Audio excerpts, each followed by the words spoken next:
بسم اللہ الرحمن الرحیم۔ ساتھیوں، کسی جنگل میں ایک کوا رہتا تھا۔ کوا اپنی زندگی سے بڑا مطمئن اور خوش باش تھا۔ ایک دن کوے نے پانی میں تیرتے سفید ہنس کو دیکھا۔ کوا ہنس کے دودھ جیسے سفید رنگ اور خوبصورتی سے بڑا متاثر ہوا اور سوچنے لگا کہ یہ ہنس تو یقیناً دنیا کا خوبصورت ترین اور خوش ترین پرندہ ہوگا۔ اس کے مقابلے میں کتنا کالا کلوٹا اور بھدا ہوں۔ کوے نے جب یہی بات ہنس سے کی تو ہنس بولا کہ میں بھی اپنے آپ کو دنیا کا خوبصورت اور خوش قسمت ترین پرندہ سمجھتا تھا، لیکن جب میں نے طوطے کو دیکھا تو مجھے اس پر رشک آیا کہ اس کو 2 خوبصورت رنگوں سے نوازا گیا ہے۔ میرے خیال میں تو طوطا دنیا کا سب سے خوبصورت پرندہ ہے۔ کوا یہ سن کر طوطے کے پاس پہنچا۔ جب اس نے یہی بات طوطے سے کہی تو طوطا بولا، میں بھی بڑا خوش باش اور اپنی زندگی اور خوبصورتی سے بہت مطمئن تھا، لیکن جب سے میں نے مور کو دیکھا ہے میرا سارا سکون اور خوشی غارت ہو گئی ہے۔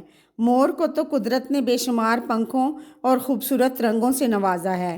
کوا مور کو ڈھونڈتے ہوئے چڑیا گھر پہنچ گیا، جہاں مور ایک پنجرے میں قید تھا اور سینکڑوں لوگ اسے دیکھنے کے لیے جمع تھے۔ شام کو جب لوگوں کی بھیڑ ذرا چھٹی تو کوا مور کے پاس پہنچا اور بولا، پیارے مور، تم کس قدر خوبصورت ہو، تمہارا ایک ایک رنگ کتنا خوبصورت ہے۔ روزانہ ہزاروں لوگ تمہیں دیکھنے آتے ہیں اور ایک میں ہوں، مجھے ہر وقت شوں شوں کر کے بھگاتے رہتے ہیں۔ تم یقیناً دنیا کے خوبصورت اور خوش قسمت ترین پرندے ہو، تم کتنے خوش ہوگے۔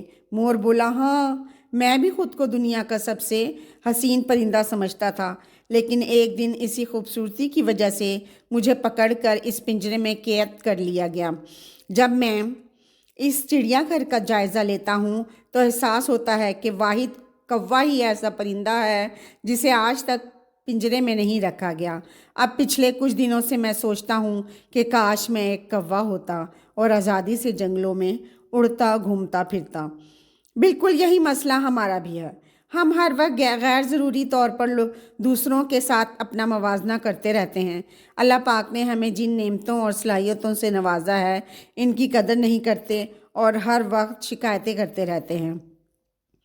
یہی ناشکری ہم سے ہماری خوشی و شادمانی چھین لیتی ہے۔ ایک کے بعد ایک غم اور اداسی ہم کو گھیر لیتی ہے۔ اللہ کی دی ہوئی نعمتوں کی قدر کرنی چاہیے اور فضول میں اپنا موازنہ دوسروں سے نہیں کرنا چاہیے۔ خوشی اور سکون کا راز یہی ہے۔ اللہ تعالیٰ کی ہر نعمت کے لیے الحمدللہ کہنا اپنے اوپر فرض کر لینا چاہیے۔ الحمدللہ رب العالمین۔ ہر حال میں اللہ کا شکر ادا کریں۔